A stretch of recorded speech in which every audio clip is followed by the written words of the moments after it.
greeny one. The greeny, give me the greeny red nog. Hello, everyone. Welcome back to Not Core World News. This is definitely Cantina Chronicles. A page has turned in the Galactic Hollow book, and here we are, doing what we always do, but maybe out front a little more. You'll see if you follow us on the old Instagram, we're going to pop up a new Cantina Chronicles Instagram and all that. We'll have our drink of the week. This is a Rose Tico that's already half done. Don't worry about that. Incredible. Yeah, it's got some Tonneray wine over here. Oh, you go, a little Tonneray wine with Grant over there. And Adam, how are you doing? Were you able to load up? Is that the? I'm loaded up. Yeah, got myself I don't know. I wasn't told there'd be ad-libbing on this. Carillion That's Ale. the whole thing. That's the whole thing, Adam. What? Oh no, this is not going to go well for me. Adam, are you still? Are you listening to the broadcast? Or are you listening to us live? I'm listening to us live now. Can you switch over and listen to us talk on the broadcast? I did already. You guys sound great. Look at this. You really? You heard us talk and we were good? Yeah. Oh my goodness, it worked. I already did my job. Yeah, I am not a technical genius. No. Derek, thanks for your help getting this. That's why we're no longer in the newsroom, guys. I figured that out long ago. Yeah. You guys sound great. Everything's synced up. I'd like to say I missed Grex, but he was kind of a jerk on the way out the door. So He really was. Not a fan. And now that we're out of his employ, we can speak freely. So yeah, he had a tail. I'm glad we're taking this first episode to dig back into our childhoods. Yeah. Back to the 90s. Yeah, absolutely. Do you want to set that up, Ben? I mean, I think you set it up great. It's we're looking forward towards Ahsoka, which is gonna be a big fun thing at the end of August. So we thought prepping for it, we're gonna try and cover all the things that could influence it. But the big elephant in the room that we've never talked about before was the Thrawn, the Legends Thrawn trilogy. So we're gonna do Heir to the Empire this week, and then the next two books the next 2 weeks. This is really, I thought I read this book, dude, but I don't remember any of it. So I read this book 6 months ago. Time that I just read this because it really. I read this book the year it came out. What year was that, Adam? Was that like 91 or something? Wait, yeah, let's go around. Can we go around in a circle 91. and talk about that? Our introduction. Sure. I'll do mine real quick. I read it. I went to. My family, we used to drive down to New Jersey from Massachusetts every summer for vacation. And as a nerd child, I would go to the library beforehand and get a ton of books. And I remember walking in and seeing Heir to the Empire sitting there and me having this realization, wait, like there's more story? Like, because it's the 90s, right? No internet. You didn't realize this. I'm like, what? Like, no one in the playground was talking about it. And so I got this thing and I sat in the way back of this car because, back then kids didn't have seatbelts or just sat in the way back and spent 6 hours reading Heir to the Empire. Reading the book in the trunk. And I read it again when I was doing my chronological read through. So that was probably in the mid-aughts, and then listened to it again. Hey, Adam, can I stop you right there? Please. And if you're watching this live, I'm so sorry. But I didn't press record till halfway through your answer, so we're gonna just restart the episode right now. I can tag the music on myself afterwards. So I'm just gonna go. Hey, welcome to Cantina Chronicles. This is our first episode. So great to talk to y'all. We're right here doing our thing, and we're gonna be covering Heir to the Empire. Because we're gearing up for Ahsoka, and that's gonna be super fun. Yeah. And I'm hoping to talk about a lot of things. Definitely excited about this whole Thrawn trilogy, Legends trilogy, because let's just say I never read it. I think I did, but I don't recall any of it. My mind did not have frame of reference for it, so it's all fresh. But I want to talk about Rebels. I want to talk about Bad Batch. I want to talk about Clone Wars. We'll either pepper that in. I think we're going to do 3 weeks with 3 books, and then the week before Ahsoka, we'll really do a mishmash of everything, and maybe get a guest speaker in here if we can. Yeah. And I know Ben and I are doing a Rebels rewatch, so we'll probably jump in with some of that as we go. I know. Yeah. I'm really excited to talk about Rebels. And the only reason I'm not taking part in this rewatch because you have rewatched this series 3 times. Yeah. I feel like I've got it, guys. If there's something that stands out that I don't remember, like please inform me before we record. But like, we're not love shaming that you, Grant. series. Yeah. This is only my second time rewatching. Like only my second time watching it through. So that's why I'm really glad I'm doing this, because boy, I forgot how amazing of a series that is. Yeah. It's wild. Yeah. Yeah. Let's just But say I probably will watch a few episodes and just check back in. So I love that series. Yeah, I think maybe we'll do a formal review of it the week before Ahsoka. Yeah. Or the week of Ahsoka, really, before we cover the first episode of that series. But I'm sure I'll pepper in some stuff because I took copious notes. This is my third time watching Rebels, and I had the benefit of sort of having things to look for, and I have to say, like each time I watch it, I like it more and more. And notice different things. I mean, it's a true Star Wars. It's like it's up there with every other feature film for me.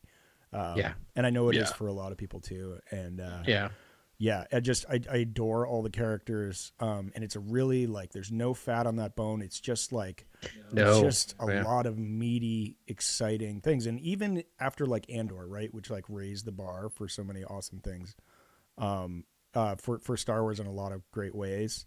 It holds up with that, for real. Mm-hmm.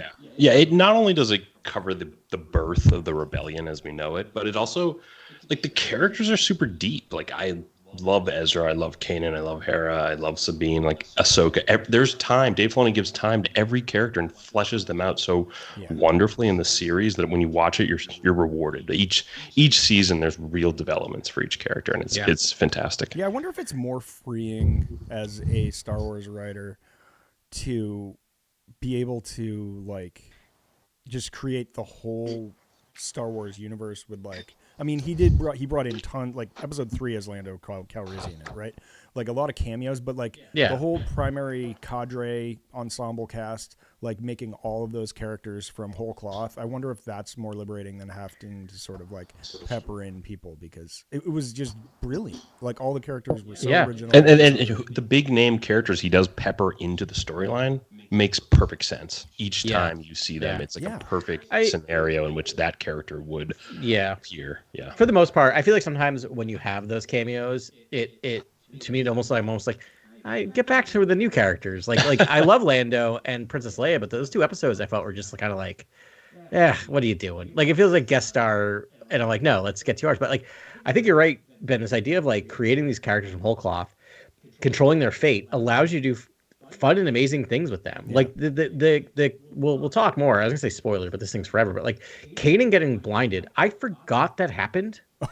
And when that happened, I was just like, oh my god, that's right. Like that's such an amazing moment, right? In that series, it changes everything. Yeah, it's a gut punch, and then I mean, he bounces back in an episode, and suddenly it's like it doesn't matter. You can see just fine. Don't worry about it. It's also just perfect for a Jedi character, right? Minded, but it is. Yeah, you guys are making me want to rewatch the series for I'm telling you, time. Dude, I did it in a week. Thanks, guys. I watched it in a week. Granted, I had COVID, so it was easier, but I just like chewed through the whole thing, and you might be the last person to get COVID. That's I quite an accomplishment. 2 years in a row on my birthday. That's man, happy birthday! Yeah, I know. I don't know. And luckily, all the people I was with didn't get it, including my wife. That's why we had. That's why you were so urgent about starting the Cantina Chronicles. You were like, guys, let's go. Let's go. I need to be in the safety got a shelf full of ale. I'm ready. Yeah, I know. I'm stoked to be here. But so anyways, I think we have our eye on Ahsoka, even though I've been on radio blackout on all the on all the recent trailers. I think I saw the first 2 teasers. I think we covered one in the last week of Core World News. And then but I haven't. I'm seeing things online where I'm like, wait, is that Sabine Wren with an ignited lightsaber? It's like Sabine. Yeah. I'm like, what? What? You've seen that stuff. And people are saying they heard Ezra talk, and I'm like, whoa.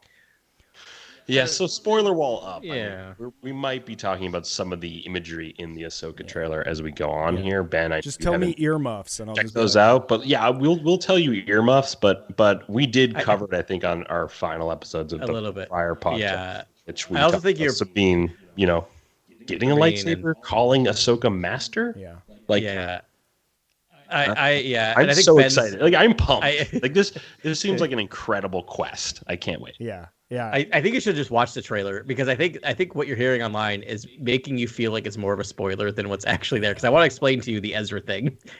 But then Adam also raised a really fun point, and he said when we were last talking, and he said, what if Sabine is simply just making up for the Force with all this sort of Mando tech, and just fight twice as fast as Din Djarin and some elite Mandos we've seen. I just finished the arc where she learns to use the darksaber and basically gets trained as a Jedi with a lightsaber. She knows how to wield a lightsaber. Yeah, that's not weird. Yeah, for her. that's not a weird thing. I mean, she used the darksaber and she used it well. And but I think, and I mean, one of those big things is Ven Rao, the Mandalorian protector from the Protectorate.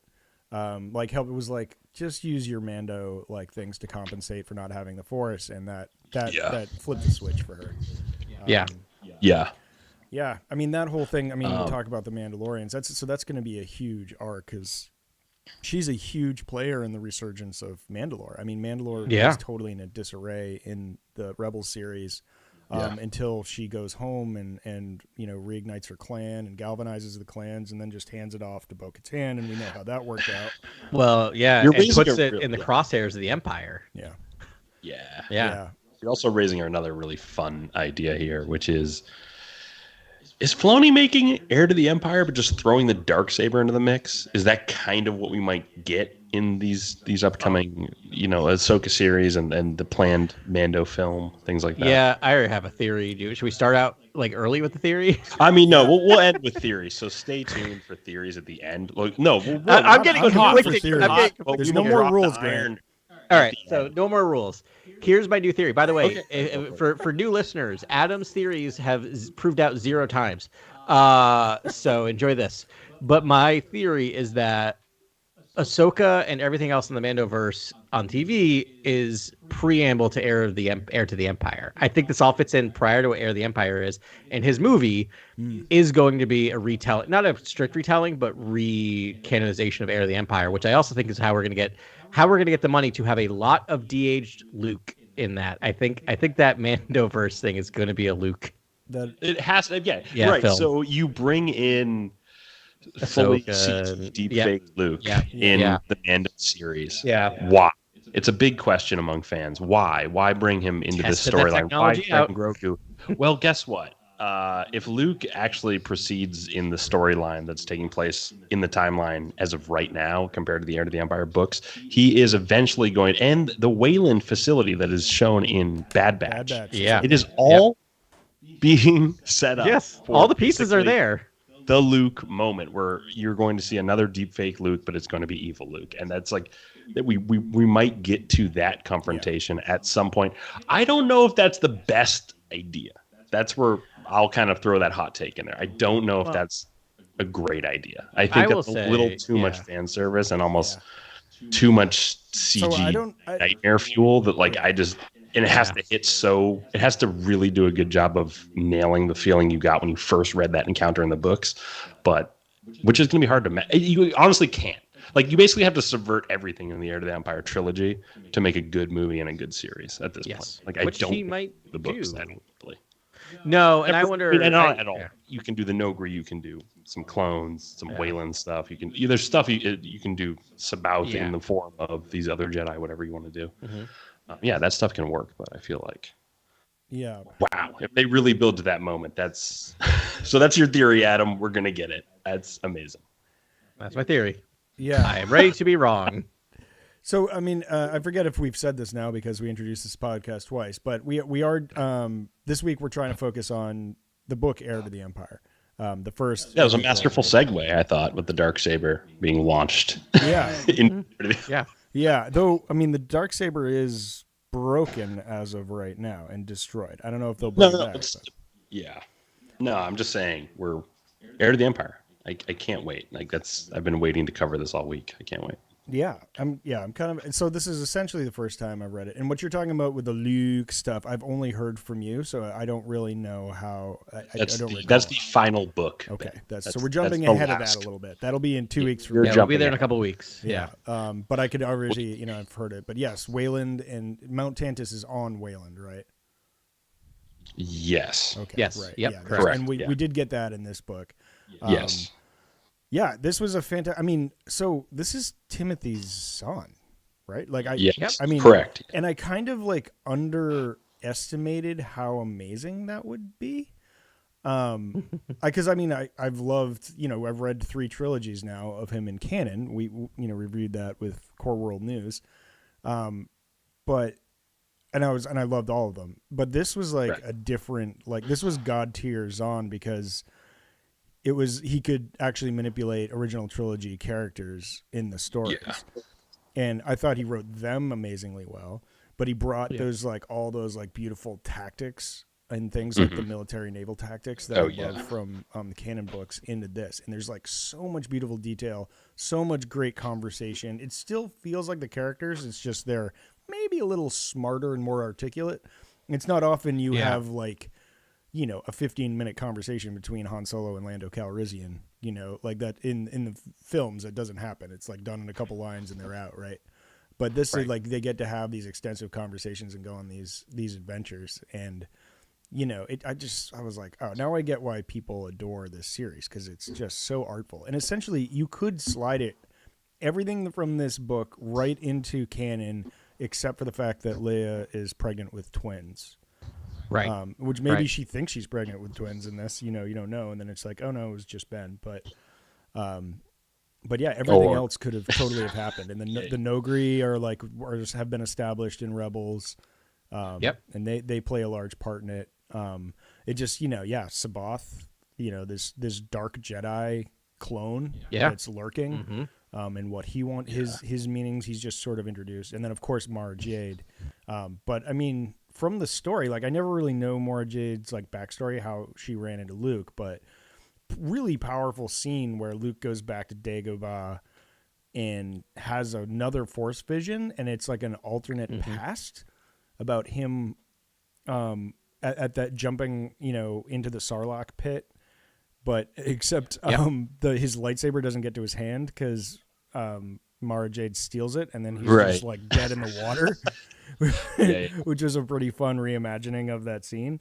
I mean, I don't know. I just thought that was fascinating. And I really like Mara Jade's character is, it's intoxicating. She's just like such a cool character and such a cool like idea. Yeah. There are so many logical extensions of the storyline in this trilogy that I just absolutely adore. Like it feels super organic, and like you said, Ben, it's like 6 lanes of road instead of 2. Like Zahn gets to write so many characters in this book, and like love each dynamic that you come across, and there's so many. It doesn't feel like he's just writing Thrawn, or he's writing Thrawn and Anakin, or Thrawn, and he's just sharing a dual protagonist type story. It feels like he's got so many protagonists, and he roots for all of them, and he loves writing each one, and you feel it. And I love the Mara Jade character. I feel like she is such a fun rival for Luke, and being this character that's basically been upset by the canon and the narrative thus far, Luke killing the Emperor, and all that stuff, like that to me, that's so fun. That's such a great idea. It's just to have that. Talon Card is such a fun character to put a mix too with her, and I was like, this is so fun. Like they're coming into the story in a very believable way, which I thought was really definitely handled. And Zahn again, that's why Filoni loves this stuff. That's why Lucasfilm sees that this is 10 years of fandom, right? This is a decade's worth of fandom right here. Like people loved this stuff. It makes sense. The Leia stuff. I think all my notes from that first book, Heir to the Empire, is about Leia. I think Zahn just creates all this new dimension, like these new dimensions for the character. And I love the Nogri stuff. Like I love I love that it's now Leia's sort of reckoning with the Vader bloodline, like in this book, and it's not bloodline and so on the nose and you're Vader's daughter, all this stuff. It's more of like she's reckoning with the fact of what Luke has told her, of what she's now a Jedi, what she's now feeling, what she's now understanding about herself, and then reflected in these new, people that she meets, the Nogri, the new culture. Yeah, that revere her for it, and she's trying to leverage it. I love that. So, I'm gonna spoiler alert for old EU. I just finished my reread, and the Nogri are there to stay. This is what I love about this is that Thrawn introduced us. This is Heir to the Empire is the first old canon book that took place post Episode 6. Yeah. There are some other novels that came before. This is the first one that actually Lucasfilm said, "Yep, we're going to continue the story of Luke, Leia, and Han, and everyone else." And so in that, you get Mara Jade introduced, who is, throughout everything, the Nogri are following Leia and are her bodyguards for the remainder of the EU. Oh my God. So you have Nogri who keep calling her Lady Vader up until she's like 70. It's so cool. Like, it's amazing. Lady Vader is just amazing title. It's not great publicity, but it's a great title. It's a nice one to have in your back pocket if you need it. Yeah, and she's always correcting it. Like, she's never like, okay, cool. She's like, no, stop calling me that, please. Stop calling me that, please. That is great to know. And for Tracy, I don't know. We haven't created another entity that, but if Nogri isn't ringing any bells, but you watched Rebels, Rook, the dark assassin that follows.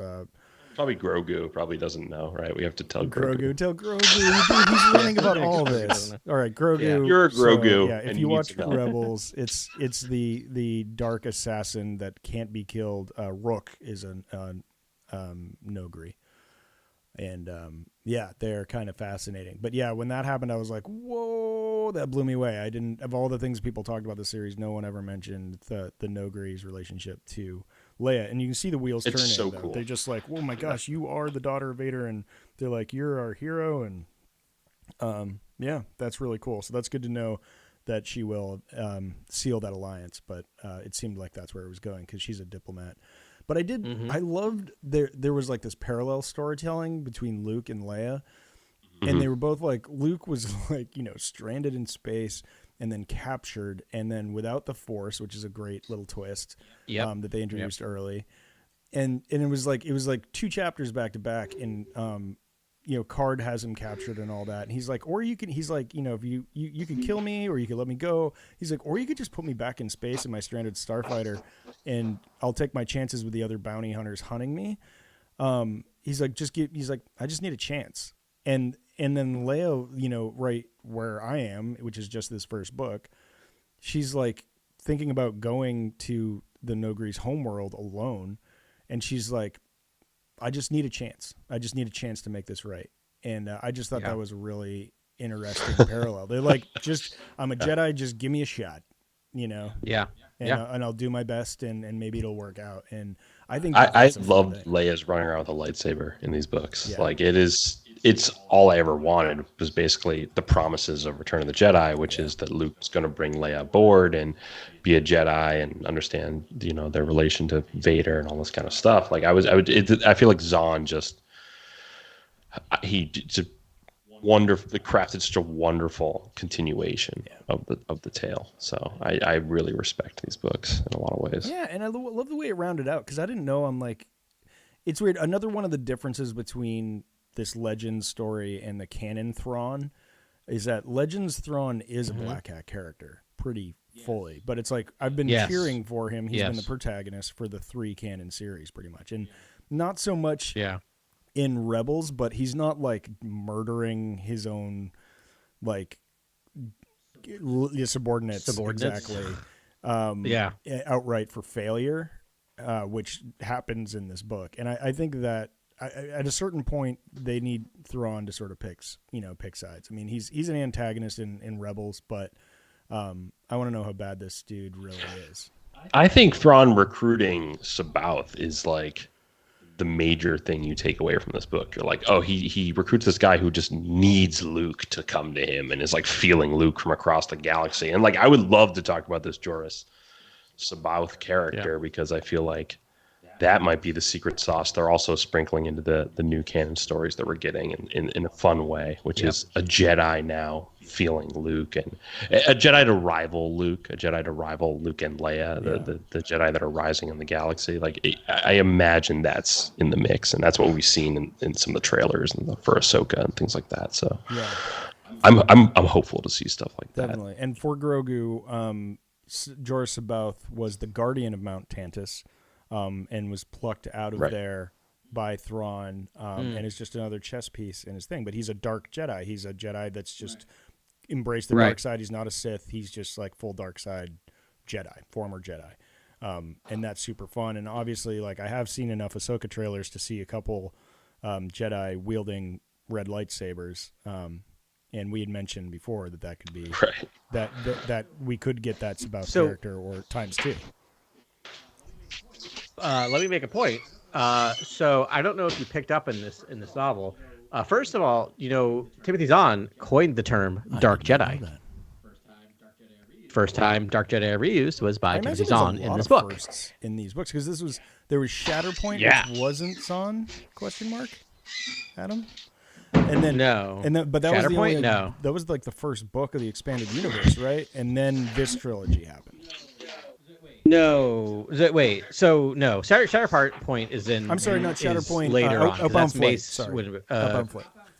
No, so Outbound Flight is like it's a prequel to this, but written way after this. Yeah, I mean the first EU book is Crystal of the Mind's Eye, which was Splinter of the Mind's Eye. Splinter of the Mind's Eye. Splinter of the Mind's Eye. Thank you, Grant. And then there's the Hunt. There's 2 Han Solo trilogies and a Lando Calrissian trilogy and a couple other random ones. But this is the first one where they're like, we are publishing. It's kind of similar to what happened with the new EU. It's the first one where like Lucasfilm is like, we are now publishing novels. Lucas is probably never going to make episodes 7, 8, and 9. So we're just doing this now. And Lucas is like, fine. You can do this, you can't do this. He kind of oversaw, you can do this and this, you can't do that. You can't kill this character. The reason why Chewbacca dies is because he left Chewbacca off the list of characters you can't kill. Boy. He just assumed that was a given. He's like, you're going to go ahead and kill Chewbacca? So he's there. So all the authors are like, we're killing Chewbacca much later. So he coined a lot of the things that we're familiar with. He coined Dark Jedi.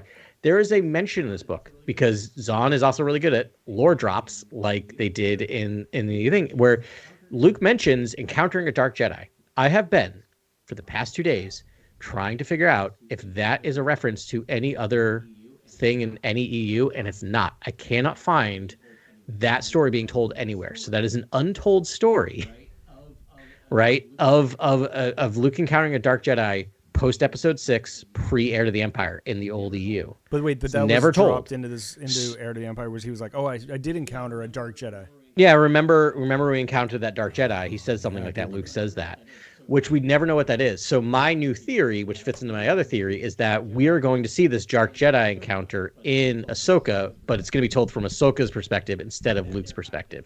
That they're kind of that Filoni saw this opening, right? Which is why this is taking place, because the Heir to the Empire takes place right around the same time as the Mandoverse, so there's theoretically could push it a couple years and have Thrawn's ascendancy to the throne, basically, which we don't see in any other thing, other than now they're kind of retelling a little bit in New EU. And, anyway, and Mandalorian, right? It's weird that the synergy between all these things is so tight. But that's the other thing, like Pelion. So you're Pelion saying, you're saying that Luke says he's encountered a dark Jedi before Sabaoth and before. Yeah. Well, and it's not Mara Jade.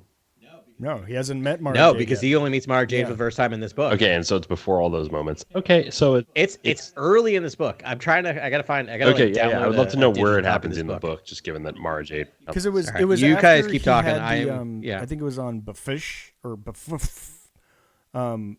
They have the great planet names and names in general in this. They're just like they're insane.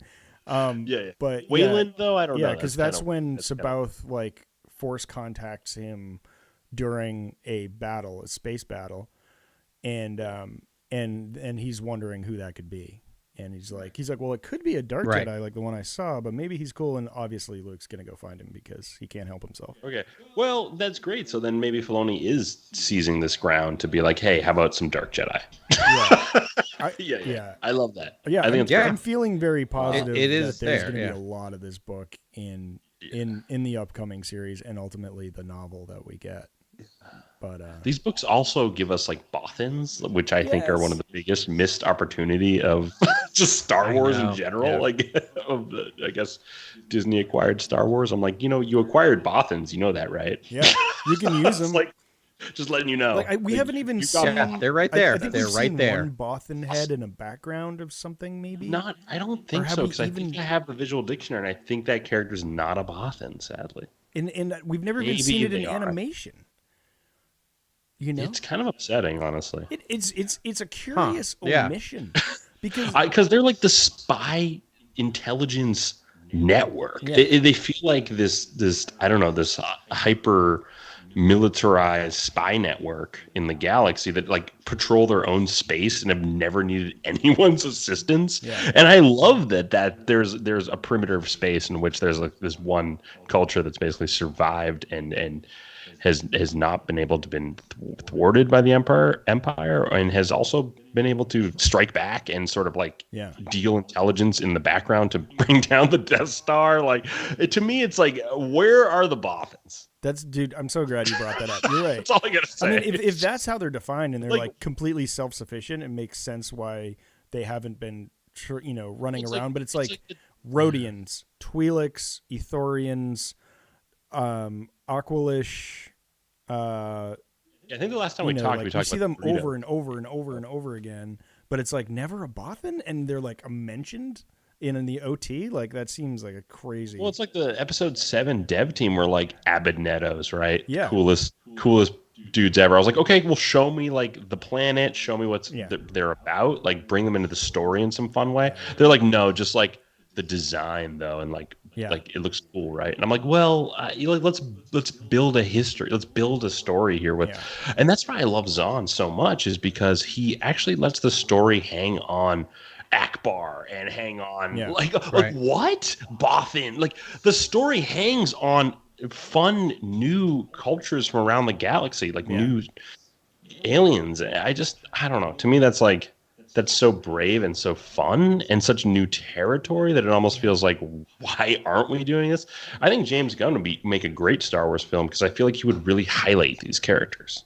And it's kind of upsetting to see so many Star Wars stories told where it's just, let's get the actors on screen for as long as possible and do Shakespeare. And I like that too. Like, don't get me wrong. It's just like when you read these books and what Zahn does, you're like, oh, like Chewie and Raru, like, are you kidding me? Like, this is so cool. Like, you get when you start delving into these like cultures that can be anything in the entire world, and you build like the whole cultural network that exists on its own planet. It makes the galaxy feel larger, and it makes it feel infinite, because you're just like, oh my god, like everyone has their own culture, and there's thousands of planets and systems that have their own like cultures and species on them, and that's the stuff I want to see. It's funny because The Last Jedi does a wonderful thing with the caretakers where it kind of shows like a festival they're having and all this sort of stuff, but they cut it. It's on the cutting room floor. It's actually a really good instinct by Rian Johnson, though. I think like getting that extra stuff, building out the culture of whichever aliens you're hanging out with in the film. I think it's just such a smart instinct. Yeah, man. All right, I must have made this whole thing up. I can't find it anywhere. No, you probably didn't make it up. I'm just wondering because Mara I remember I think meets Luke, and then Sabaoth is a Dark Jedi. I think Luke.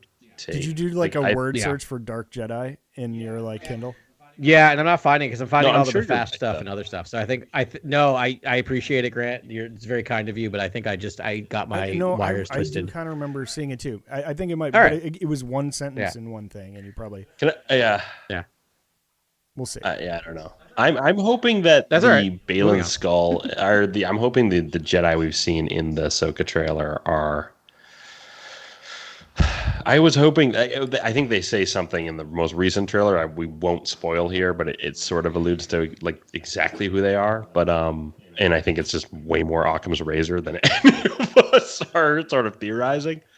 Yeah, nice. Yeah, okay. Some Corellian ale entering the scene. Yeah. I love it. Moving on to a hair razor for the Wookiees. That one's for Firo, the one that ate it.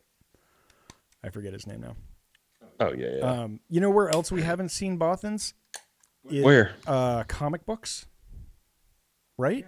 Oh, we have. There've been a few. I am a big Dark Horse collector. I know, but so I mean, new in canon. No, canon. I think new. I don't. Yeah, they're all over old EU there for sure. That's. I mean, that's what I mean. Just from like a new canon point of view, still no Bothans. Like, I can't believe in the. In like the Star Wars main run, we haven't seen one. Yeah, and that's the thing. The one thing that like Andor was a 10 out of 10 for me as just the filmmaker, film critic, enthusiast. I absolutely loved it, and but all I have to say is that I hope Bothan's come into play at some point, because it's just like if we're talking about the early rebel insurgents, I feel like the Bothans will be among them and sort of help drive it forward and help build their funds and help it, right? Because they hate the Empire, I imagine. Yeah, I mean, so we don't see the many Bothans died happens. That's a weird sticker in my arm. For the second Death Star, that's allegedly, even though we know from the comics might have retconned that a little bit. At least the first idea that there was a second Death Star came from a couple of humanoids that used to work there, but it was the quote in Return of the Jedi from Mon Mothma is many Bothans died to get us these plans. So they could have joined after the first Death Star exploded, but yeah, you're right. It just makes sense. The story I want though is like, okay, the Mon Cala give that rebellion like cruisers and sort of like the vessels to fight in the war. I almost just want the Bothans to give the rebellion its tactics. Like I almost want the Bothans to be like the ground level species that hates the Empire and sort of is like, oh, this is beginning. Let us help in any way we can, and you're going to see how we run missions. You're going to see how we handle our information and whisper networks. It's way better than Luthen Rail's system. It's like we move through Bathawi and we kill transmissions, and then we send the transmissions out again. Like they have better ways of hiding information from the Empire. That's sort of what I'm hoping. Which is what we had in the old EU. And this is why I think it's so vitally important, right? Because the Empire is distinguished by the fact that they are a speciest, apart from Thrawn, a speciest, which that's why Thrawn throws me every time. I'm like, I still do not buy that there would be a non-human in any area of power. But anyway, it just shows off. Let me. I love that. Yeah, he's not like he's the exception that proves the rule, right? So here's the thing. So that's what the Empire is known for, right? So you need to counter that with the Rebel Alliance and the New Republic, which is, I love this grant that you have. So the humans are there, but you also get the Mon Calamari, who have the superior ability to craft weapons of war. You have the Bothans, who have the brain power or the tactical skill. That this is why the Rebel Alliance succeeded, because they took the strengths from all the different species together to be like, that's the story. I want to do one other thing. We are not making up the fact that Bothans are ignored in the new EU, because I just went on Wikipedia. They have had one appearance in all new EU, which is just Bloodlines. It's the only time they appeared. They're mentioned in several other things. Only one appearance. It's been a long time since I've read Bloodlines. That's insane. It's insane. And it's in a book. That's it's an outrage. And so that's another storyline in here that's like crux, but like we don't get too much of it, but there's like a civil war brewing between Akbar and Fela, I think is the guy's name, who is a Bothan.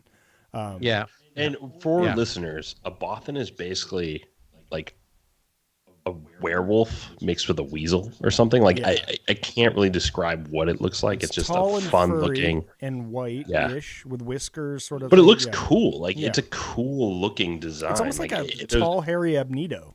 Right? It's awesome. Yeah, it's such a cool design, and it's such a win. Like everything about it is a win. Especially any scene in which a Bothan's like jumping around a hallway shooting a blaster, like that's a win. Like I can tell you right now, everything about this species is a win, and I hope we see them in Andor. I hope Tony Gilroy's understands that everything about Andor is incredible, except the backgrounds just sometimes don't have the diversity that you kind of need in a Star Wars story, and I hope the next season is like, oh, there's a Twi'lek among those people. Oh, there's a Rodian over there. Like whatever. Like I hope there's a little bit more of that peppering happening, but I also hope a major alien character comes to the center of the story in a really fun, believable way. Yeah. That I know he's obviously just incredible writing. Yeah. So, which he's acknowledged, and he's right? acknowledged. I think we've read reports where in interviews he's acknowledged. But Tony Gilroy handling a Bothan's dialogue is my dream come true. Yeah. And I just want to say that on this pod right now. It's like my dream, honestly. Yeah. Maybe they could do a follow-up, because I think it makes a lot of sense, like you're saying, like obviously during Rogue One, the whole and what's going to happen in Andor, the whole like Alliance spy network is decimated. I think we should just call the episode Tony Gilroy writes a Bothan in all caps, just to manifest it, to make it happen. Like, honestly, I just if that could be the title of this, that would make me very happy, because it might just hit internet, hit people's infonets in the right way. Yeah. Should every title of our episode be a call to action? Man, a drunken call to action. I'm sure that we're talking Heir to the Empire here. I'm just happy that there's Bothans in Heir to the Empire and in the trilogy altogether. Yeah. It's too bad. I mean, I will. Speaking, we started this talk about Akbar a little bit, right? And like, I know so many complaints about like short shrift that Akbar gets in the sequel trilogy, which is fair. But like, if you've read the old EU, he doesn't fare much better in the old EU. Like he's kind of like they keep talking about how he's just like he sucks at his like people skills. Like that's his main thing, is he just sucks at it, and he has too many kids. He sucks at it and is too distracted by his kids. Well, if you had that chair, am I Akbar? I would never leave that chair, honestly. I think I'm Akbar. I'm stressed by my kid, and I don't have the best people skills. Oh no. Wait, I figured. So I read Heir to the Empire 6 months ago. Everything's a little fuzzy right now. Brett was so psyched about it. We're like, just calm down. Yeah, I was psyched about it a long time ago, and you guys were like, "Guys, you're like, Grant, we have like 7 months. It's gonna be a while. Calm down."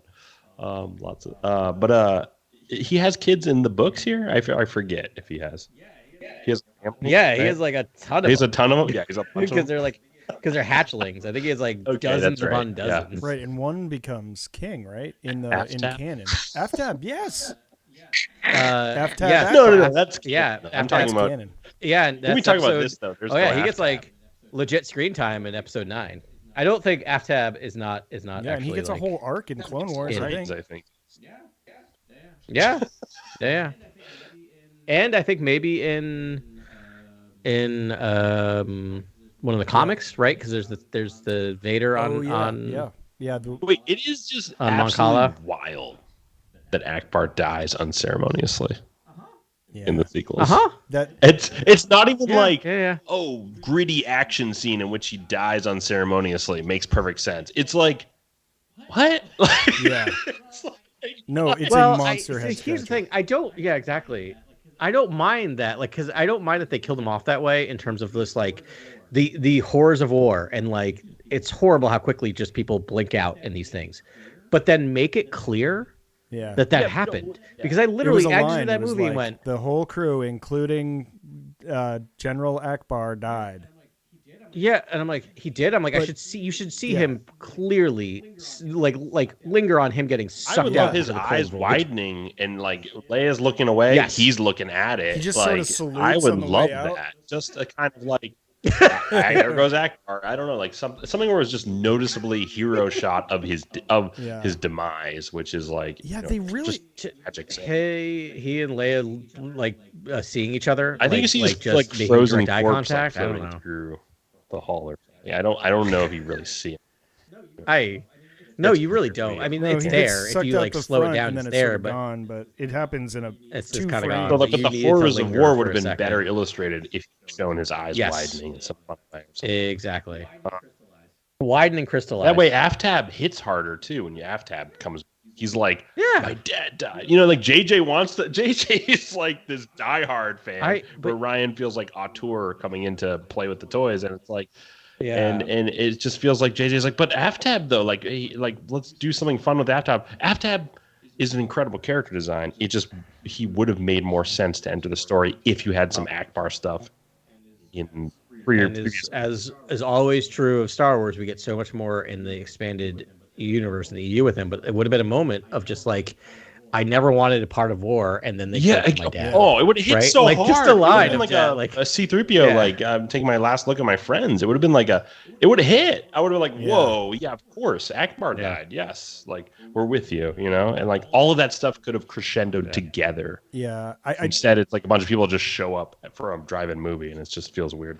So, last week was the last episode of Core World News, and we did a little round robin. And one of the things you were like, you forced me to say something negative about Star Wars, which I really appreciate. But now you've opened the floodgates, because this is one that I wish I had come up with last week.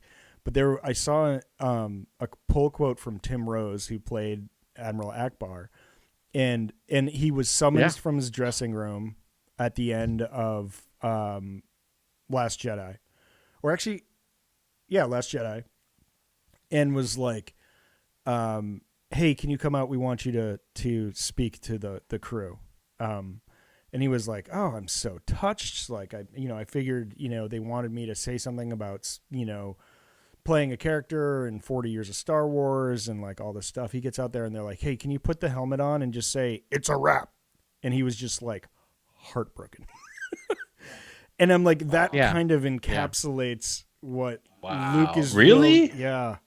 Wait, this is a first-hand account. Yeah, hey, from can you Tim just do the Rose meme from Tim Rose? was Yeah, devastated I've by heard that? this. And it was just like, which I have not heard.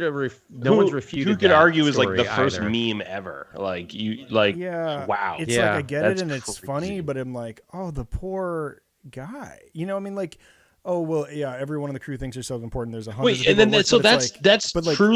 that's truly disheartening to me, because I'm a guy who's I had some trouble enjoying The Last Jedi, but I love its messages and I praise the film for just a lot of what it does. Not for any of the problematic. I really reasons. only have problems with sort of the Luke Kylo backstory and just sort of the setup of a lot of stuff. I almost think it does more homage to cinema than Star Wars. That's kind of where I rest my thesis on the film.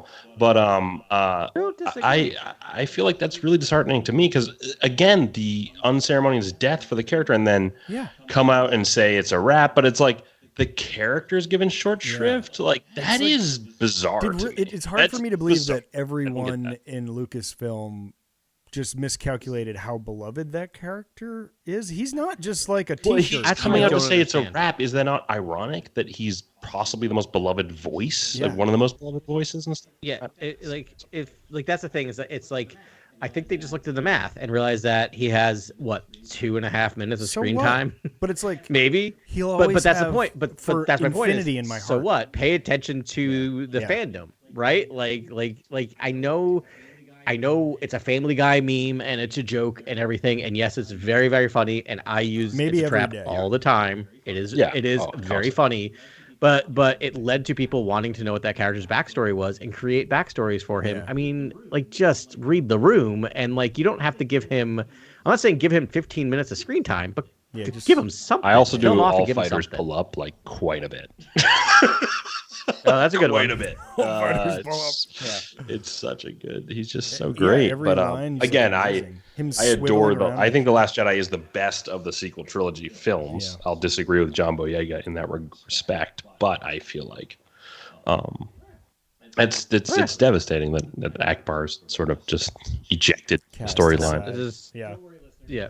Don't worry, listeners. This is not us going into an hour diatribe of why the sequel trilogy suck. Because although we may be a little more free flowing on Cantina Chronicles, we still love every Star Wars thing. Oh yeah, we only do a Star Wars podcast every week, so you can count on us for enjoying all Star Wars. And if you're not a super fan of the sequels, there's an old proverb that says, "Just wait." It's one of those things. In like 10 years, you may look at it through a different lens and see what you like. Well, we can extrapolate. I can't wait to get to the final book of the Zahn trilogy, because the Last Command, the First Order, like, I feel like it could just be retooled to sort of better, I guess, elevate the sequel films and sort of like use that terminology in a fun way that elevates them. And you're like, oh, cool, the First Order has its origins a little bit more fleshed out. And because it's dying. I get Snoke a little more now. So the whole thing is like, if you can build up the cloning program and build up Snoke a lot more, the sequel films are just going to get better. So Right. they're That's just the going to thing. keep pounding that out. That's why we're sitting here. I know a lot of fans want to move, but we need to sit here because we need to pound out a lot of clone work to make sure the sequels sing. Yeah. And I'm with that. I think that's smart. Can you imagine a scene with all the like a bunch of proto-fascists that think they've got like the galaxy on watch, and then like Snoke lurches out of a back room somewhere and is like, "You're all mine now." You know, in some like dashing robe. Yeah. And you're just like, I mean, it'll be insane. You could, it's like revealing the monster slow and like him coming out. Like that would be a really, really powerful scene. Well, the whole thing of this Tantus. Okay, we can't get there. We got to get to the Last Command. We should save a lot of this for the That's Last the thing. Command. I wonder if like we should have just swallowed all three of these books whole and then talked, because I have no frame of reference for the next two books. So. But I think that's why that's fun, right? Like I think it's fun, kind of like watching Ben think about what may or may not be coming. Because I think you could replace Luke with someone whose name sounds awfully similar. Snook. And it could be great. And it would be great if Snoke. It would be great if I got the thing I've always wanted, which was the reason I had trouble loving the sequel trilogy is there wasn't. I think a battle of wits among the sage characters, like your Luke, your Snokes, and I thought, oh, why is Snoke so deformed, and why is he looked like heavily injured? And I would love if maybe Luke and Snoke had a previous encounter in which you get that battle of wits among the sages, and I would love if it's sort of the replacement for Luke. So that's what you guys are saying right now, where like Snoke will be Luke in canon. That is what Grant is saying, and Grant makes me feel like the dumbest person ever, because I've been talking about Luke is my go-to joke answer all the time. Mostly because I just love that for some reason. Ridiculous. Clones. They get an clones extra vowel? And Timothy Zahn's have an extra vowel. I don't know why. It makes me laugh. Even though it's done well in the book when you get to it. It's not campy, but it's just dumb that it's called Luke. But like the second you said Snoke, that they're probably doing this or some version of this, and it never even occurred to me that they're going to do that. And 100%, they're gonna do exactly what you said, Grant. It's gonna be a strand cast of half Palpatine, half Luke, and you get Snoke. Yeah. I mean, you have there is a precedent. So we did see in a comic book Luke's severed hand from Empire Strikes Back in a vat on Exegol. Is it too little, too late, though? That's all I'm saying. I want to just put up some sort of critical awareness here. Is this a little too late? Because you'd think in a kind of kabuki Shakespeare, trilogy, saga film, you'd think that you'd have those reflection pool moments with this sort of huge story material. There's massive stuff that would have destroyed me in the theater. I would have been annihilated just to learn these reveals. These reveals would have rivaled I Am Your Father reveal. These sort of things, I think, have huge weight to them that if you kind of trickle it out after the fact, I don't know. I know it will enhance the sequels. It will be like, Snoke was always an old, dirty Luke clone. Like, great. Like the sequels sing now. Like they work so much better for me. I don't know. As a fan, I would have liked that reflection pool stuff in the films, and that's just kind of where 100%. I sit. But let me play devil's advocate a little bit on that, because I agree. It is too late, but it's not necessarily too little, because as a person who did not love the prequel trilogy when it first came out, a lot of my reclamation of it and coming to love it was through the EU, was through all the stories that surrounded the Clone Wars, the prequel trilogy, the Clone War cartoon, a lot of the books surrounding it that kind of built it out. And now I go back and I feel like, these are just 3 stories in this larger world, right? That makes me really like the prequel trilogies, and give it more weight. And so, do I think it's gonna do I wish? Okay, why am I gonna do this? Like, why am I gonna say do I? Yes, do it. I wish. Do it. Yeah, I mean, this is not anything controversial. I wish they had a plan going into the sequel trilogy. I wish they had, I don't know, an outline. would have been nice, right? Where at least Sure we'd they have had some an of this. outline, But like Adam. we But we had a didn't. slate, and we had I still question I- that, Ben. how Based on the movies we how got. many years And I can the also slate maneuver, love those you know? movies. Yeah. The slate has to hit. I think Yeah. I'm always willing yeah. to give Lucasfilm the benefit of the doubt, and I just because I respect you are. them and you guys so much because you all know so much more about movies than I do in filmmaking. I just record sound, but they. So I'm like you huge can't do everything for everyone, even though you guys bring up great points that keep me up at night. Where I'm like, they could have done that, and I'm sure they could have, and they didn't. No, and I don't want to do that either. Like that's not what this podcast is for. It's just reading these books, looking at what transpired. These questions start to form in your mind, and it just this is our place to get it out and just talk about it. And I feel like I love the question. it's fun to talk about this stuff because it's like, is this where it's all going, or can they again subvert us one more tier in a really fun way that sort of is like doesn't give us but I think I need the goods in regard to Snoke, but it's I don't know. I wouldn't mind an extra layer of thought even after this sort of conversation we're having. So I think it's important to have. They're having that conversation, man. I think they're probably having it a lot. And first of all, I just love the question. Like it's a really good philosophical question, and I think the answer is it's different for everybody. For my dumb mind, I just know. Like I just forget, dude. I forget once I know all this stuff. It's in my brain, and there it is. And it's like when the prequels happened. I adored the prequels as they were happening, but when Anakin turned, it made my head spin because it happened so fast. And dude, you were not alone. Well, at the same time, it's so telegraphed, and you know it. Obviously, you know it's going to happen. You know it's going to happen, but still. But I think just the execution and you just fell to your knees and killed a bunch of kids and your wife. Like I know. Yeah, I mean, that was a very slippery and very steep slope that he fell down. But the point is that like since the Clone Wars was amazing, and everything that came out of that, the Clone Wars were the ones that pointed me back to Attack of the Clones and was like, no. He turned long before that moment.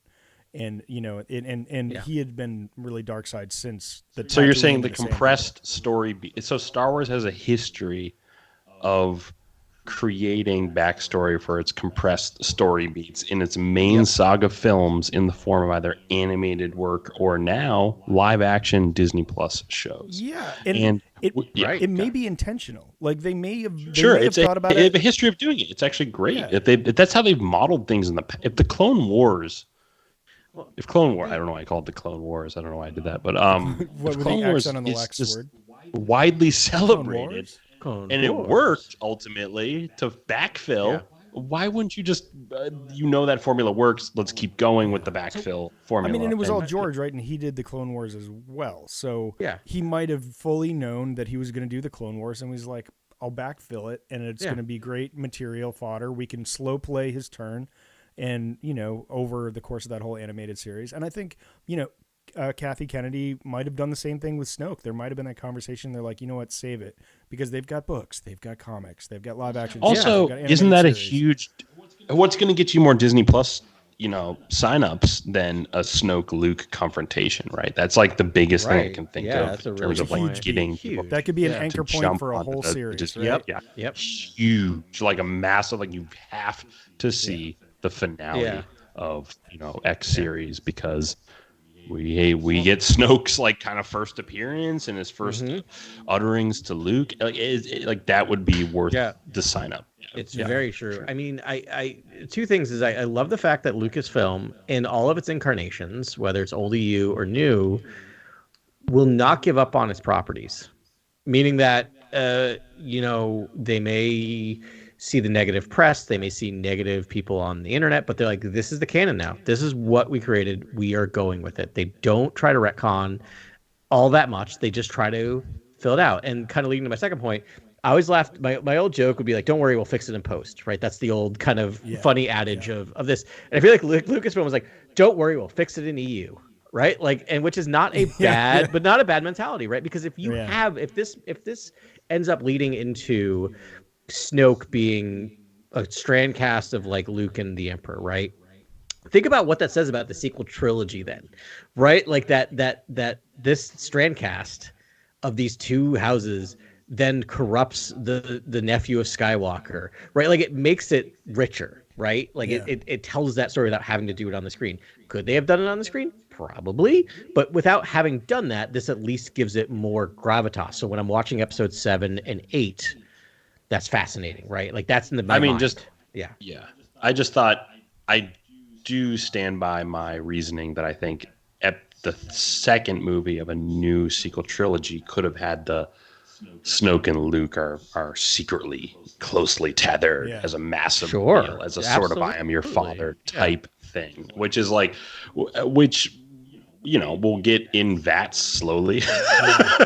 But it's like, I'm fine with that too. That's cool. Like I just don't know if it hits as hard as sort of like those rug pull reveals that you expect out of the saga films, basically. Yeah. But again, you know, I'll take 20 subversions, I guess. That's fun too. So, but that sounds very grudgingly, but I was like, I'll take that too. Fine.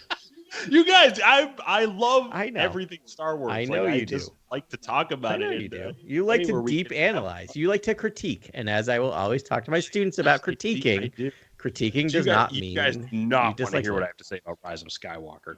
Don't worry about it. We will save that. I'm sure it'll come up. Yeah, but I love all of it. Like I think like for everything we're talking about in terms of Snoke, I think Snoke is the one character where you get a lot of people who have real thoughts about it, and some of them are extremely critical, whatever. Snoke's the major villain of the sequel trilogy, right? Like that's our main antagonist. So people are going to have hot takes a little bit. It's fine. Well, I think people are okay. It's not just you're dabbling in the dark side like Quinlan Vos. You'll be all right. You can get out. But no, I love talking about this stuff. I think just Snoke is such a fun character, and I think that Jorah Sabaoth and all this cloning that's happening is I think that could be something that Dave Filoni looks at and uses. Basically. Do you think the we hopped on with Grogu and the Mandalorian crowd is going to be able to latch onto the Ahsoka stuff the same way and be excited about it as we are, that are like hardcores that are like soaking ourselves in Star Wars all the time? We have what I call not what I call, but what we call in the social sciences a natural experiment that's about to happen. And that is my wife knows nothing of Ahsoka, to the point where I was talking about it like last week and she goes, "Oh, because we watched the trailer." And she said when she says the line about like my master Anakin, right? And she goes, "What?" like so she literally had no idea that Ahsoka Tano was Anakin's Padawan. She's like, "How is that possible? He wasn't a knight." And I'm like, "Well, technically." So we had to go through the whole thing. But like so she's not watching Rebels. I told her she could. She goes, "No," and I'm kind of like, don't, because I want to do an experiment. I want to see how this show lands for a person who knows nothing about the Clone Wars or Rebels, right? So we shall see. Maybe we'll get Carly on here then. Yeah, she'd be more than happy to come in. And that's actually so great to hear, because I think that's one of the most compelling parts of Ahsoka's story is that she's Anakin's agreed last apprentice Padawan, and it's just I love that stuff. I think that's so cool that like, you know, if you're not a huge Star Wars fan, you're just hearing about this now, and you're like, "Whoa, that's cool." She was intrigued by it for sure. Darth Vader, that's fascinating. Yeah. Like it's hard. That means she's tinged with the dark side. She's tinged with this understanding of this dark truth. Instantly compelling character, like jumping in. I hope a lot of people jump on to Ahsoka. Yeah, it's wild but like Ahsoka turned out way more like Qui-Gon Jinn than she did like her own master.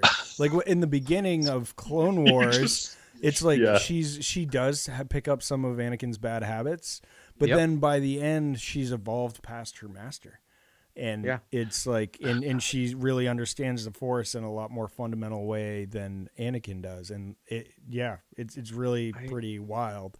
Yeah, I mean that's part of what makes her character unique and why she's so compelling.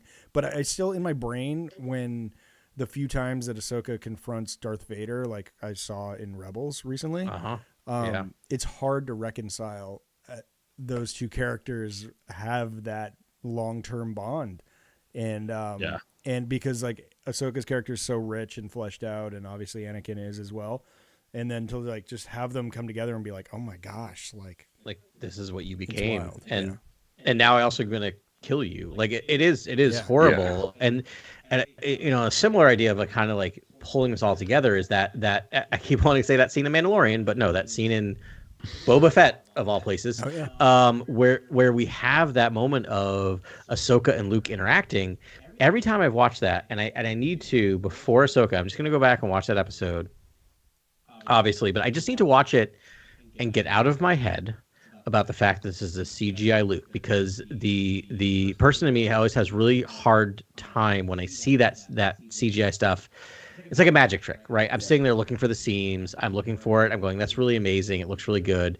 And I just need to live in it. I need to just sit there and like meditate for like a half an hour before I watch it and be like, that is Luke. That is Luke. That's gonna be my mantra. Like, that is Luke Skywalker. Yeah. Just so I can watch it and not think about it. Because like what I keep missing from that scene, and not at any fault of the director, but my own fault, is that like that is his father's apprentice who spent more time with his father, learning from his father, talking to him. Like that scene is wild when you think about what it means for characters. And I need more Ahsoka and Luke time. Yes. Like that's amazing. That idea that he knows his father through his apprentice, right? He gets to know who Anakin was through his apprentice.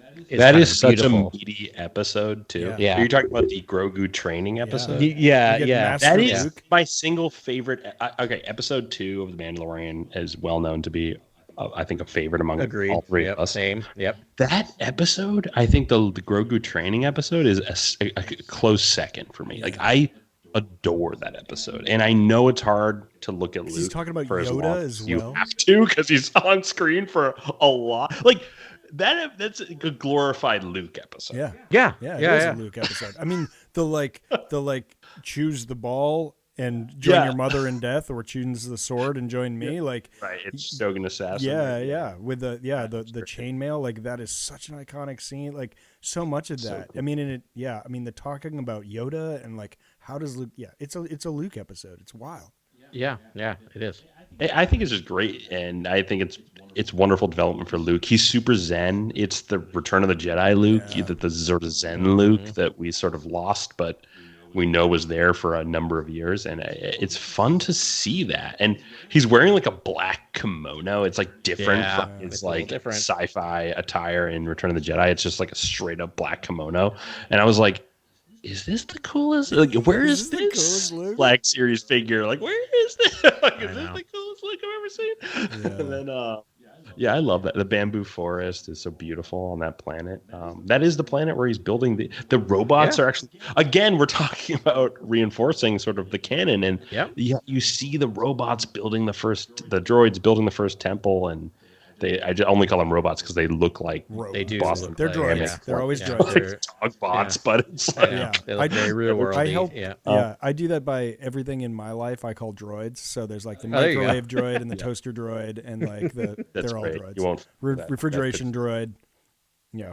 Yeah, I love that, and they're carrying they're building just like the scaffolding. It's so cool. Like and Ahsoka's just hanging, like Ahsoka's just chilling, dude, just there. Yeah, dude, the acting with I mean, I know it's not our guy, but with the Mandalorian there, he's like, is that for me? They like build him a bench, and he's like, ugh, he just sits on the bench. Oh yeah, that's great.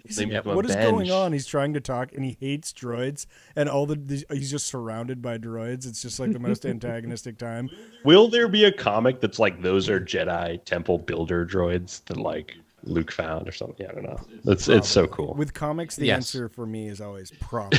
There will be some explanation. There will be something. Like, some if point. Like someone had a colored fingernail, they'll explain it in the comics. Yeah. Yep. I love it. Yeah, that episode, I really love that episode. There's a great score in that episode. There's a lot going on there that I absolutely love. Yeah. I think Grogu learns how to flip. Yeah, I think that's episode for Grogu. This is episode 6 of Book of Boba Fett. Oh, it's a Book of Boba Fett. That's right. Sorry about that. Yep. I got Wow, I really framed it as a Mando episode. I feel awful. Right, because 5 is the my favorite episode, which is the lore Darksaber training episode, and it's just pure Mando episode. And then I think 6 is that one, and then 7 is the Right. finale. So Okay, seven's that's finale. my favorite episode So of 5 Mando. is the Return of the Mandalorian. Yeah. So that's like all the Mando, like Mando on a bus. Yeah, and then 6 is Could you argue that's one of the greatest live action crossovers, though? Like just the idea that Mando quickly set up in his own live action series and then crosses over in a new characters or another character's series. It's like, I don't know I'd why love it to do a happened. top I'm 5 just crossover. glad it did. I'm telling you, man. Just bang out Book of Boba Fett again, all in a row, just like boop boop boop boop boop, and you'll be like, that's a pretty good series. It's a pretty good series. Okay. No, I will. I'll watch I will. 6 and 7 again. I'm telling you, you'll be on episode 4 before you even know it, and then you'll be like, oh, episode 5, and then it just like launches. No, I really do like. Again, like we're on a podcast. I like a lot about it. Sometimes critique the material. We love everything. Yeah. I watched it's every episode of Book of Boba Fett every week. I hang on every line. I'm excited about everything that Lucasfilm puts out. I'm a huge fan. Yeah. It's just I don't know. Book of Boba Fett just didn't. I don't know. It didn't. Yeah. Didn't hit on all cylinders for me in a lot of ways. And like again, I have my own revisionist takes on things, so it's awful for me. I'm just the worst fan in that regard. Where I'm like, why isn't he on Nel Hutta or like Nar Shaddaa, fighting in a gladiatorial thing and like in a cool like exotic forest or something? I have a really bad problem as a fan, kind of having headcanon that permeates too strong. I respect that, and I understand it in a different way. It's like I make music, I mix music, I listen to sound, I do all that stuff, and it's like, I mean, my wife loves Taylor Swift, and and Harry Styles. Who doesn't? Well, me, but I'm I guess agnostic at best. That's what I mean. Yeah. It's sort of like, yes, this is like Taylor Swift makes music that's like life changing for most people. Like it's the most popular music perhaps ever. Like certainly in the like this thing, like people are going crazy. She has her own economy now. Like, but it's just like when I listen to music, it doesn't matter what it is. I'm like, that was a choice. Like on some sort of things. Right. Yeah. Because I can't. I do that probably every 10 seconds when I watch a Star Wars. And thing. you do the same thing with film. You just you're like, okay, you went that route instead of that route. It's like, well, maybe it would have been more fun the other way. I don't know. Yeah, and I have a lot of thoughts on Oppenheimer, so I would love for this podcast to go 1 hour longer to talk about Oppenheimer.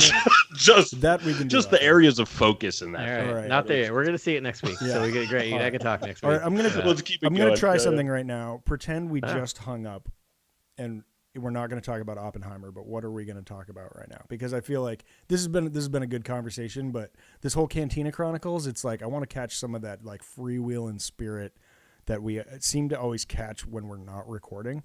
That's my goal for Cantina Chronicles to become. It's just like it. And I think we've done that. We've just meandered through every single live action series in an hour. Right. As well as most of Heir to the Empire. But anything else? Any other Heir to the Empire comments or something that we got? I mean, the tactics are amazing. The planets are amazing there. Yeah. I'm trying to think. It's not really necessarily hanging up, but like we haven't talked Pelion at all because like Ben, you had a different reaction to Pelion than I did, which is like in the book, he's Watson, right? He is Watson the Sherlock. Okay. Which is just like, explain to me how you solve this puzzle, right? Yeah. Which always makes Watson feel like a dupe. Yeah, I get that because you were like, oh, wait about for Pelion, but for me, it's like for every one of Zahn's novels, and he's unapologetic about it, he needs a foil. Like Thrawn always needs a foil so he can explain his. He can explain. You're right. Yep. It's Sherlock. It's Watson. He's Sherlock, and he just like rotates through Watsons. It's Eli Vanto. It's like I can't name them all. Right. Oh, Vanto. That's the one from the new. That was from the first trilogy. I think was Eli Vanto. Right. Oh yeah, because he's the one like he's there when he goes through the academy with him. Yes. Is that right? Yep. Yeah. That was like the prequel Thrawn arriving in the Empire. I was excited to see Pelion because like I forgot like again he's another character who follows all the way through the new EU because like again spoiler alert for like a dead thing, but he becomes the leader of the galactic or the I can't remember what they refer to it as, but it's basically the Empire who 2. actually. Yeah, it's just like, but they play nice with the Republic. They're basically like, we have our own little piece of space, and eventually end up joining the Republic again. Oh. Like having to do this because of the Yuzon Vong War.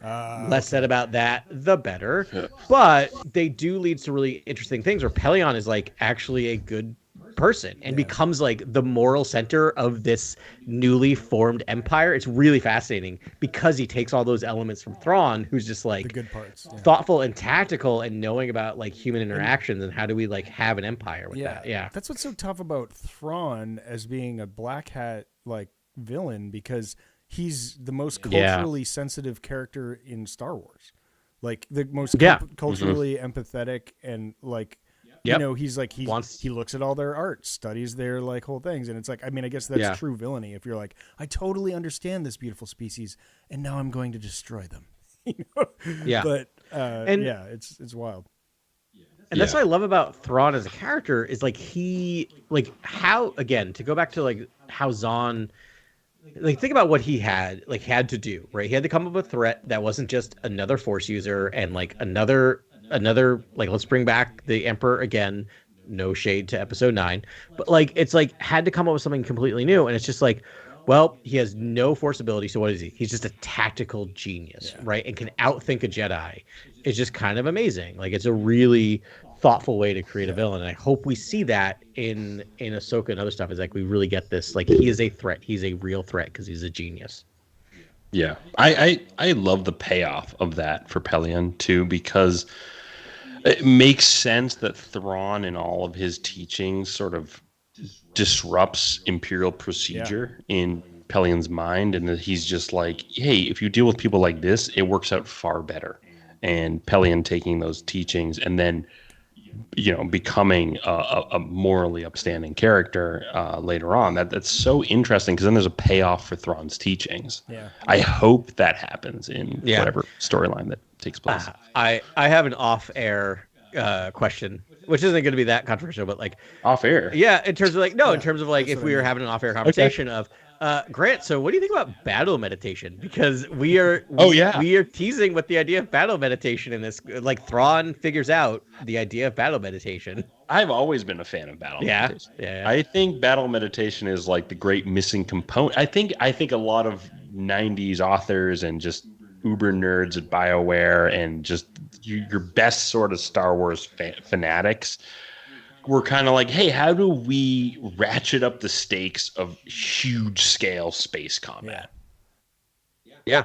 Battle meditation. It's basically like I just it's like the coolest thing ever. I was like, it's the coolest thing. Every time I see it, here's my off-air comment. And debatably, is Palpatine doing it in Return of the Jedi? Yeah. Is it debatable in that moment? According to this book, that is what Thrawn, because Thrawn determines that they were 20-something% more efficient for no unknowable reason. Because I love that Thrawn has like a statistic for that. Yeah. And I'm like, every time I read battle meditation, which I think is like a great game mechanic, but it always reads to me like, oh, they got a buff. They got like it's a buff. It's a buff. And they show Sabath doing it in here, and it's like, oh, right, that was a new one for me. But it makes a lot of sense, because the Empire did crumple after the Emperor died, like, or at least, you know, on Endor, like they just the whole, like they were outgunned, and you know, and like, yes, the Death Star 2 exploded, but it was like they still were outgunned, and they, you know, still won the battle. Like, wild.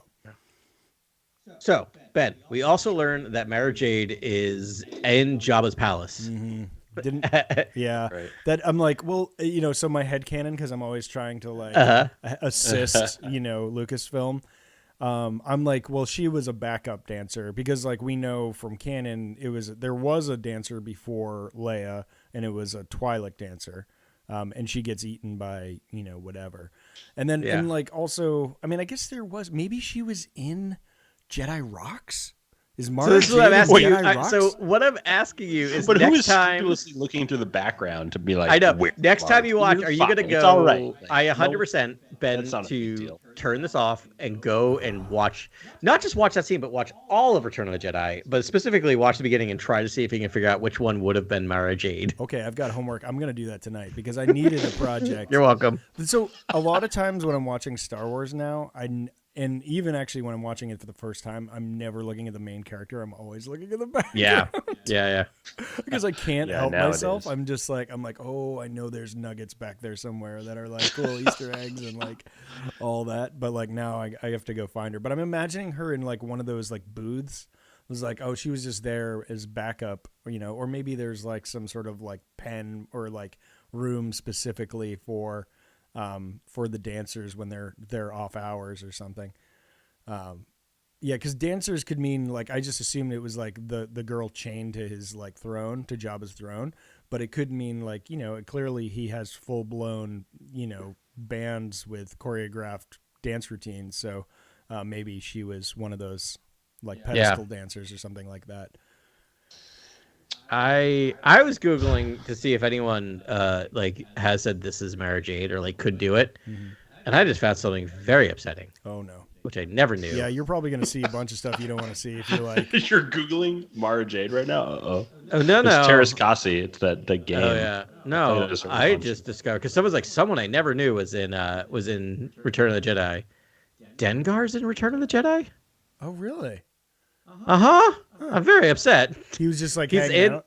He's hanging in there when they're moving. Just taking dirt naps in the corner. Yeah, kind of. Like when they're after Han is out of when they're moving Han and Chewie and everyone away in shackles.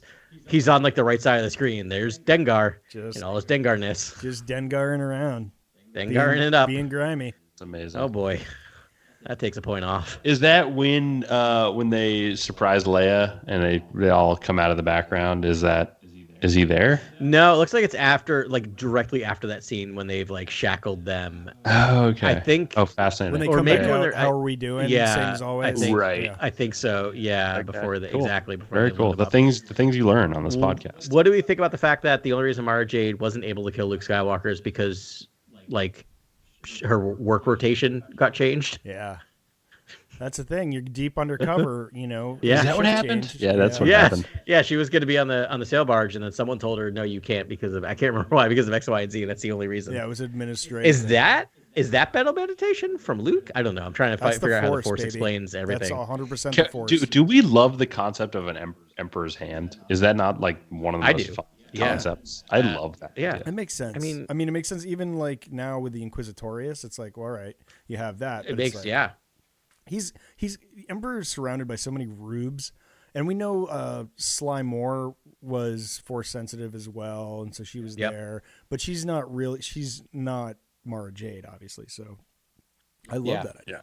Yeah. And I don't have I also I'm reading Dark Forces Rising now, so in anticipation for our next pod, but I would love more Mara Thrawn, like almost storyline. Like it's almost as much as I talk about the other trilogies and the prequels and the sequels, it's like from this trilogy, I almost think like there's something fun you could do with Mara and Thrawn, in a way that if Vader was called the Emperor's Fist for a number of years and Mara's if we're talking about new canon, how they're going to recanonize some of this material. And you think, and we've heard this new canon nickname for Vader, the Emperor's Fist, and she's the Emperor Hand in this old. That just begs the question: was she a little bit more tactful than Vader? Was she the Iron Fist a little bit more undercover, glove. a little bit more of a secret spy? Yeah, exactly. And so, but they couldn't call her. Does the that not glove play hand in hand with Thrawn in a really fun way? Is there something? Is there something? And I know Zahn does do some intermingling of the characters, it's so cool. It's so compelling that there's two very tactful characers in this storyline. Yeah. And I think Mara is just as tactful. It's Thrawn. Oh, totally. Except plagued by the dark visions to kill Luke, like the the hatred of Luke for sort of ruining her position, like that stuff is so interesting as well. So there's a lot there that I almost wish, like, if she's a little unclouded by Luke, is there more with Mara and Thrawn? Right, because Did they ever meet? I don't know if I want you to tell me this. Mara and Thrawn. I don't remember. I'm reading Dark either. Rises. Yeah, now, that's good enough for I'll me because it doesn't get there. I feel like he would be like, "Oh, you are my favorite tool now." He would just be like, he would have a. I don't. She would be like, "You're a pretender to the throne," right? Like that's what I feel like her reaction would be. And I just feel like, I like there's got to be an Emperor's Hand in new canon. We just haven't encountered that yet, whether it's Mara or not. Like that is such an interesting idea. Who would not want to play around with that? It doesn't affect canon at all. Like if you're doing the Inquisitorius and all that stuff, there's plenty of room to have the Emperor to have people out there. Yeah, 100%. I mean, there's the Inquisitorius set that up in a wonderful way. So we know from the Emperor's got plots. We know from Ahsoka that we have a male Dark Jedi and a female Dark Jedi.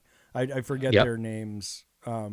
But I mean, if we're saying whatever their fake names are, it doesn't man. matter. We'll go there. Adam and I are ready to talk about that full on for the next 3 hours. But no, but I mean, like, could that female Dark Jedi be Mara Jade, like, or with a different name? Yeah. Okay. Well, that's Adam. Adam, take it. I think she is the Emperor's Hand. Whether or not they actually like call her Mara Jade, I think she's going to be the Emperor's Hand.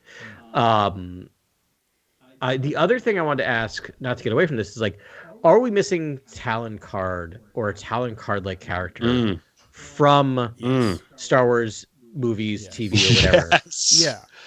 Yeah, I think so. Kind of like you can't have enough scoundrels. I mean, there's just not enough, and they're all like so one-dimensional. Other than Lando and Han, it's like Talon Card is great, and his minions are great too, like Chen and like all those other Amos, I think, or Ames or whatever. He feels like a Luthen Rail like prototype almost. Yeah. Like he's very calculating and smart and calculating. Yeah. And it's like, not just like some dumb foil, you know, like, I think it'd be great. I mean, there's so much more you can do in a novel than you can on live action, you know, because you can really flesh out the characters and give this, you know, scoundrel this, like, you know, all these great lines and really like make him a defined character. So maybe that's a limiting factor. They just don't have enough time, but like, I mean, it would be great to have a Talon Card character. Maybe, you know, maybe we'll see something like that in Ahsoka. This book's got me really excited for Ahsoka heretofore in this dead space, post the Mandoverse or in the Mandoverse.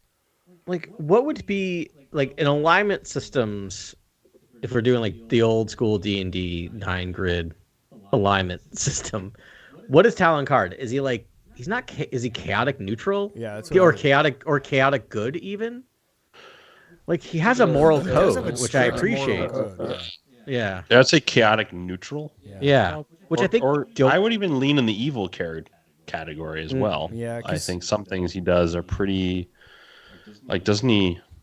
I read the book like 6 months ago, but I think he is like against Luke and against he's Mara's holding connection to Luke and against all that stuff. He's basically like that piece that's like, I'll use any means necessary to get what I want. But it's Mara and I work together closely. But if she's getting lost in this target, we're screwed or whatever. Like there was art of that I remember.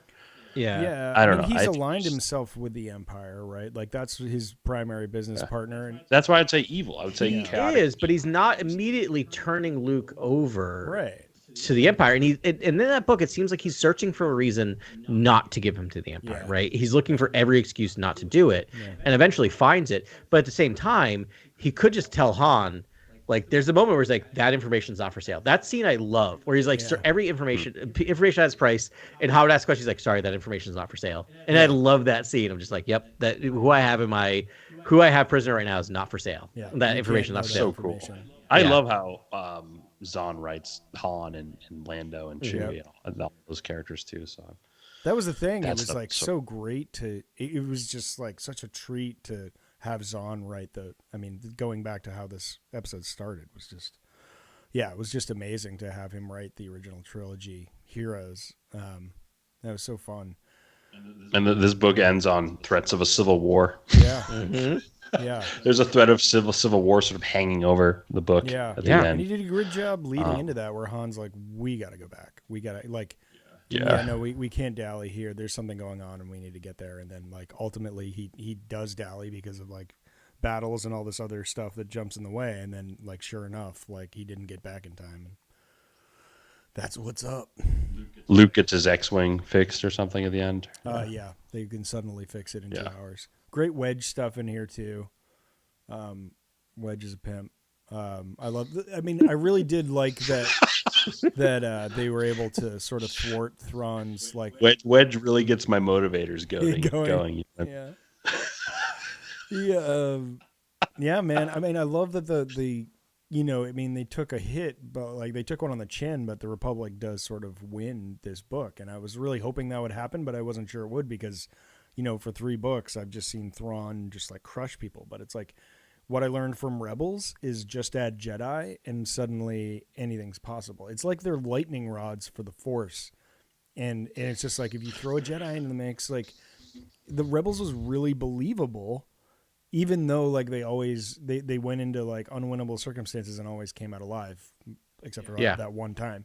But or that 2 times really. But like, stopping a wall of fire is tough. Yeah. But that was like, and he knew it was coming, and the wolves told him that was happening, and he was like, I understand. Sure. Yeah. But Doom. yeah, but like they do. I don't know. I've just like you just add a Jedi, and so this follows suit with that perfect synergy. It's just like. Thrawn couldn't anticipate the power of Luke and our heroes. So, okay. We did it. We did it, guys. We did it. Heir to the Empire. Heir to the Empire. Good times. Always fun. This was fun. Thanks very much for listening to us for this debut edition. Couple hiccups technologically, but whatever. It's fine. I just want to say thanks for listening to us here. If you're watching YouTube Live or listening to us on your favorite podcast, I hope you didn't get scared off by the new logo or anything. Hopefully not. Still us. Still us, but I don't know. Still having fun talking about Star Wars. If you're sick of X and threads and you need a safe place just to hang out and listen to a fun podcast, and we're here. We're always here. We'll still be talking about Star Wars. Yeah. Awesome. All right. Well, that's it for this week. We will talk to you next week on Cantina Chronicles.